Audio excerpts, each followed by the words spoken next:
Gold rates అనేది ఎప్పటికప్పుడు అంచనాలు దాటి వెళ్ళిపోతుంది, ఆకాశాన్ని అంటుతుంది చెప్పాలి అనంటే. ఈ మాట మార్చడానికి ట్రై చేసినా గూడా అస్సలు అవ్వట్లేదు. గోల్డ్ రేట్స్ అనేది అంత ఎక్కువగా వెళ్ళిపోతుంది. So what is the reason? And గోల్డ్‌తో పాటు మనకి సిల్వర్ రేట్స్ కూడా ఒకటొకటి పోటీ పడుతున్నాయని అనుకోవచ్చు. అది గ్రామ్స్ లెక్కన, ఇది కేజీ లెక్కనైనా గూడాను రేట్స్ అనేది ఇంక్రీజ్ అవుతూనే ఉంది. So what is the main reason అంటారు? మెయిన్ రీజన్ గోల్డ్ ఈ సివియర్ ప్రైస్ పెరగడానికి కారణం ఏంటంటే గ్లోబల్గా అన్సర్టనిటీ. ఇప్పుడు ఈ వార్స్ చాలా అవుతున్నాయి గ్లోబల్గాను. అదొక కోర్ రీజన్గా మనం గోల్డ్ పెట్టుకోవచ్చు. ఇప్పుడు ఎందుకంటే గోల్డ్ అలా అన్సర్టన్ టైమ్స్ ఉంది కాబట్టి అమెరికాలో డాలర్ వీక్ అవుతుంది. అక్కడ దేర్ఫోర్ అక్కడ గోల్డ్ ప్రైసెస్ పెరుగుతున్నాయి. అక్కడ పర్ అవున్స్ ఉంటుంది అక్కడ పెరగడం బట్టి ఇండియాకి వచ్చేప్పటికి అది ఈ దానిలో చాలామంది ఈ సెంట్రల్ బ్యాంక్స్, మన ఆర్బీఐ లాగా ప్రతి కంట్రీకి ఒక సెంట్రల్ బ్యాంక్ ఉంటుంది, అంటే గవర్నింగ్ బ్యాంక్. వాళ్ళు కూడా ఈ ఇన్ఫ్లేషన్ ట్రెండ్ చూసి, ఈ గ్లోబల్ అన్సర్టనిటీస్ చూసి, వార్స్ చూసి ఒక హెడ్జ్ కింద, అండ్ వాళ్ళ కరెన్సీ హెడ్జ్ కింద రేపొద్దున కప్పుకున్న తేడా పడవలసిన వాళ్ళ దేశంలో గోల్డ్ మనకి అవసరం వస్తుంది కదా, బ్యాకప్ ఉంటుందని చెప్పి చాలా దేశాలు గోల్డ్ కొంటున్నాయి. దాంతో గోల్డ్ డిమాండ్ సడన్ గా బూస్ట్ అయిపోతుంది. గత 1.5 yearsగా అన్ని కంట్రీస్ గోల్డ్ కొంటాయి, ఇంక్లూడింగ్ ఇండియా. ఈవెన్ చైనా కూడా ఈ మధ్య ఎక్కువ కొంటుంది. ఆ కొనమంటే సడన్ గా అన్ని దేశాలు గోల్డ్ కొనేప్పుడు లిమిటెడ్ సప్లై కాబట్టి ప్రైసెస్ న్యాచురల్ పెరిగిపోతుంది, డిమాండ్ ఎక్కువైపోయింది, సప్లై కూడా తక్కువైపోయింది. కరెక్ట్. అంతేకాకుండా మన డాలర్ వర్సెస్ రూపీ, డాలర్ ఎప్పుడు ఇండియాతో రూపీతో స్ట్రెంగ్థన్ అవుతుంది. ఇయర్ ఆన్ ఇయర్ అది ఒక 5-6% స్ట్రాంగ్ అవుతుంది. అంటే ప్రతి ఏడు ఒక డాలర్ కొనాలంటే మనం 5-10 రూపాయలు ఎక్కువ పెట్టాల్సి వస్తాం ఒక డాలర్ కొనాలి అంటే. అది మనం చెప్పే ఈక్వేషన్ అది. సో గోల్డ్ మనం డాలర్స్లో వస్తుంది, ప్రతి ఏడు ఎక్కువ పెట్టుకుంటున్నాం మనం, కాబట్టి ప్రైస్ కూడా పెరిగిపోతాం మనకి ఇండియా దాకా వచ్చేప్పటికి. సో ఇండియా దాకా వచ్చేప్పటికి ఆర్బీఐ ఉంటుంది, గోల్డ్ డాలర్ స్ట్రెంగ్థన్ అవడంతో రూపీతో అదొక ఇంపాక్ట్ వస్తుంది. ఈ డబుల్ ఇంపాక్ట్తో మనకి ప్రైసెస్ పెరుగుతున్నాయి, ఈ రెండుగా పెరుగుతున్నాయి. ఇది ఎన్నో ఉంటుంది ఇలా అని అంటే చెప్పడం కష్టం ఫర్మ్గా. దాని బేసిస్ ఇందాక చెప్పినట్టు ఈ global wars, uncertainty, Russia Ukraine war ఒకరోజు ఉంటుంది ఒకరోజు ఉండదు, ఇజ్రాయెల్ గాజా అది ఇలాగే ఉందో లేదో తెలియదు.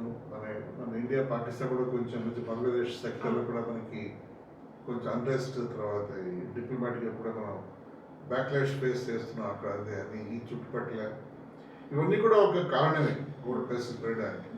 సో ఇలాగే ఉంటుంది అంటే ఇప్పుడు ఉండొచ్చు, మేబీ ఇంకొక 1 year గోల్డ్ ఇలాగే ఉండొచ్చు ఇదే రేంజ్. అంటే తగ్గే ఛాన్స్ లేదంటారా?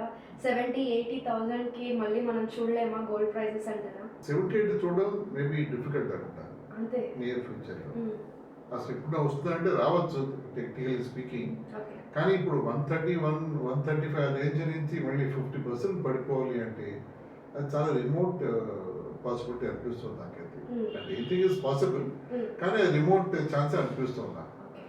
సో సిల్వర్ దాకా వచ్చేప్పటికి సిల్వర్కి ఈ స్టోరీ ఉండదు.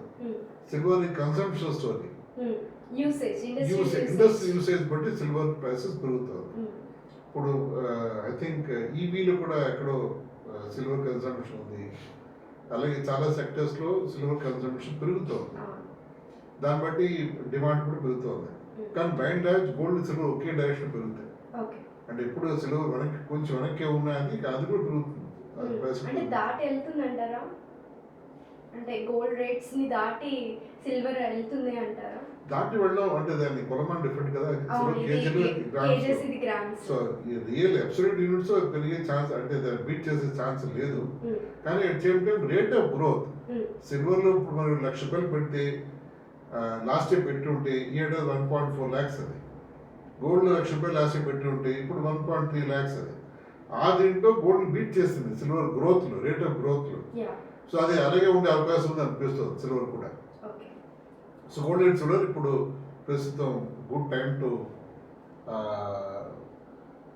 ఏం చెప్పా తెలియట్లేదు, సెల్ బయ అని. ఎందుకంటే ఇప్పుడు కొన్నా మళ్ళీ ప్రైస్ పెరుగుతుంది. రిటర్న్స్ ఇన్వెస్ట్మెంట్ పరంగా చూస్తే 30-40% కాకపోతే అట్లీస్ట్ ఒక 8-10% గ్రోత్ కంఫర్టబుల్గా పెరుగుతుంది గోల్డ్ అండ్ సిల్వర్. అది మాత్రం నా ఉద్దేశంలో అవుతుంది. అంటే ఒక సామాన్యుడు మెల్లమెల్లగా గోల్డ్ కొనుక్కోవడం బెటర్ అంటారా? అది ఫ్యూచర్‌లో ప్లస్ అవుతుంది కాబట్టి. అవుతుంది. హ్మ్. ఎప్పుడు ఎంత అఫోర్డబుల్‌గా కొనడం మంచిదే గోల్డ్ ఎప్పుడు. హ్మ్. నేను ఎప్పుడు చెప్తూ ఉంటాను గోల్డ్ పరంగా కాకుండా అంటే ఫిజికల్ గోల్డ్ పరంగా కాకుండా ఈటీఎఫ్స్. ఈటీఎఫ్స్‌లో పెట్టుకుంటే మనం అప్పుడు కొంచెం ఎమోషన్స్ తక్కువ ఉంటుంది. ఫిజికల్ గోల్డ్ మన కళ్ళ ముందు ఓకే. గోల్డ్ ఉండదు. సో అదొకటి. ప్లస్ ఈ అసోసియేటెడ్ కాస్ట్ ఉంటాయి కదా హ్మ్. ఫిజికల్ గోల్డ్‌లో హ్మ్. క్యారెట్స్, లాస్, తర్వాత మేకింగ్ అవును. చార్జెస్ హ్మ్. అవన్నీ దాంట్లో ఉండవు ఈటీఎఫ్‌లో. తరుగులు ఇవన్నీ అవన్నీ తగ్గిపోతాయి. ఉండవు కాబట్టి మేకింగ్ చార్జ్ తరుగులు అన్నీ హ్మ్. ఉండవు.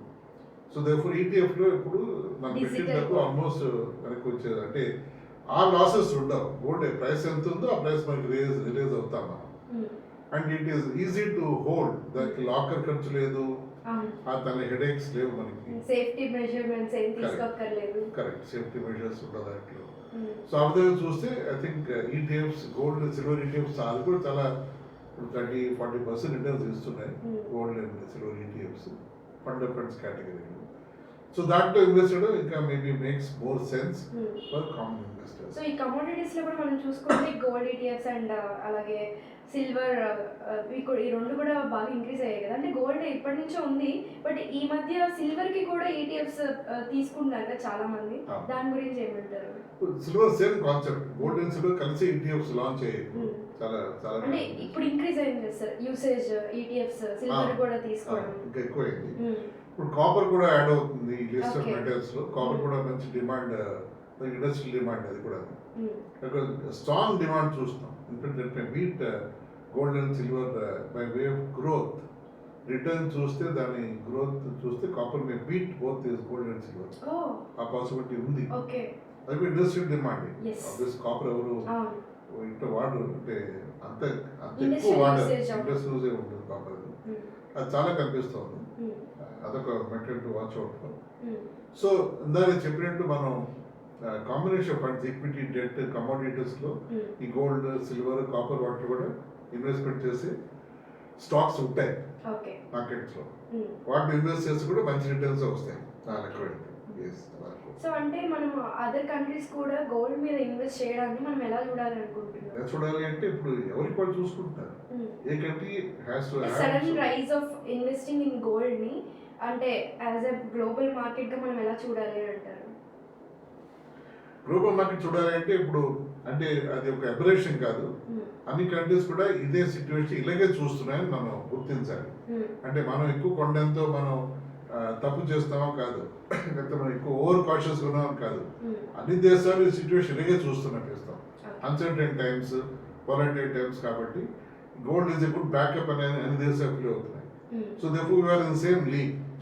వి నాట్ ఆడ్ మ్యాన్ గా లేవు ఆ దేశం కూడా అని అనుకోసారి. అంటే ఓవరాల్ చూసుకుంటే మనకి ఇండియా అంటే గోల్డ్ అండ్ అగ్రికల్చర్ అనుకుంటారు ఎప్పుడు కూడా, కానీ ఇప్పుడు అది బీట్ చేస్తూ చైనా కానీ మిగతా జపాన్ కానీ మిగతా అన్ని కంట్రీస్ కూడా గోల్డ్ మీద ఎక్కువ ఇన్వెస్ట్ చేస్తున్నాయి కదా. సో గోల్డ్కి డిమాండ్ ఎక్కువ పెరగడానికి రీజన్ వేరే ఏమైనా ఉందా అని? గోల్డ్ రీజన్ అంటే ఇందాక చెప్పినట్టు stacking up for uncertain future.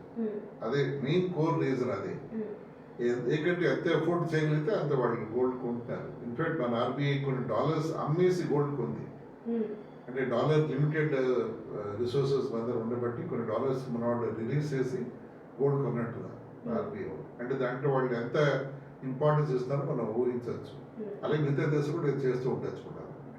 Plus మన ఓన్ పాపులేషన్ గోల్డ్ మీద ఎక్కువ మనకి మక్కువ కాబట్టి గోల్డ్ కొంటూనే ఉంటాం. పెళ్ళైనా శుభకరమైనా గోల్డ్ కొనడం పరిపాటి కాబట్టి అది జరుగుతూనే ఉంటుంది. కొంచెం ఇబ్బంది పడ్డా వాళ్ళు కొనడం తప్పదు, అలా అనుకోవచ్చు మనం. ఇప్పుడు టారిఫ్ డీల్స్ కూడా నడుస్తుంది సార్. అంటే డీల్స్ రాబోతుంది, ఫెబ్రవరిలో డీల్స్ జరుగుతాయి అంటున్నారు. 50% నుంచి ఇంకా కొంచెం అంటే అందరికంటే హైయెస్ట్ మన మీద వేశారు కాబట్టి దానికంటే ఇంకా తగ్గే ఛాన్స్ ఉంది అని అనుకుంటున్నారు. అది ఒకవేళ తగ్గితే ఎలా ప్రభావం చూపిస్తుంది మన మార్కెట్ మీద?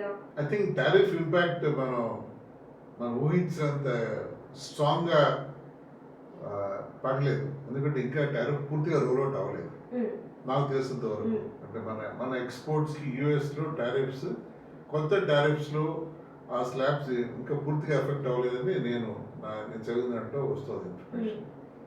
అది అయినా కూడా మన వాళ్ళు ప్రిపేర్డ్గా ఉన్నారు. మన ఎక్స్పోర్టర్స్, మన సాఫ్ట్వేర్ అవ్వచ్చు, లేకపోతే మన జ్యువెలరీ ఎక్స్పోర్టర్స్, తర్వాత గవర్నమెంట్ ఎక్స్పోర్టర్స్, ప్రిపేర్డ్గా ఉన్నారు. వాళ్ళు కానీ ఆ టారిఫ్ పడితే డిమాండ్ తగ్గితే మిగతా ప్రపంచంలో మిగతా దేశాలకు మనం డైవర్ట్ చేయాలి మన బిజినెస్ అని గవర్నమెంట్ వాళ్ళని ముందే ఇచ్చే వాళ్ళని ఎంకరేజ్ చేయడం, వాళ్ళని అలర్ట్ చేయడంతో వాళ్ళు ఆల్టర్నేటివ్ మార్కెట్స్ ఆల్రెడీ చూసుకుంటున్నారు.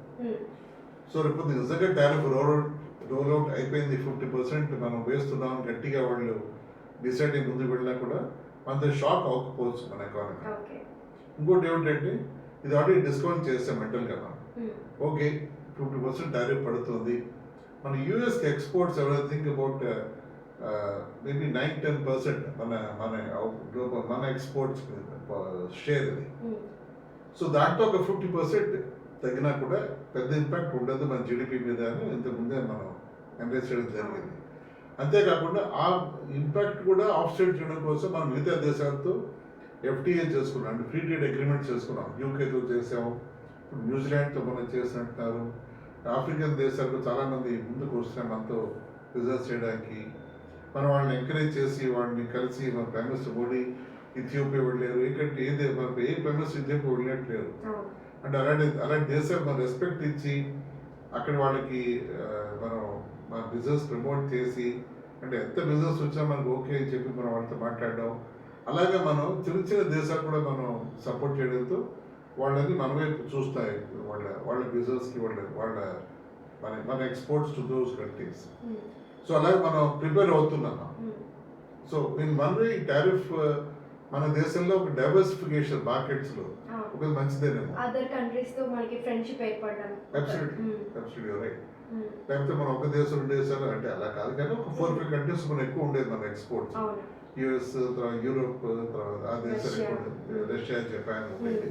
ఇప్పుడు చాలా దేశాలతో మనం స్పెండ్ అవడంతో డీల్స్ కిందేమో అనిపిస్తుంది అనుకోవచ్చు. సో టారిఫ్ గురించి మనం భయపడాల్సిన అక్కర్లేదు అని అంటారు అనుకుంటా. నా ఉద్దేశంలో మనం అంత భయపడక్కర్లేదు.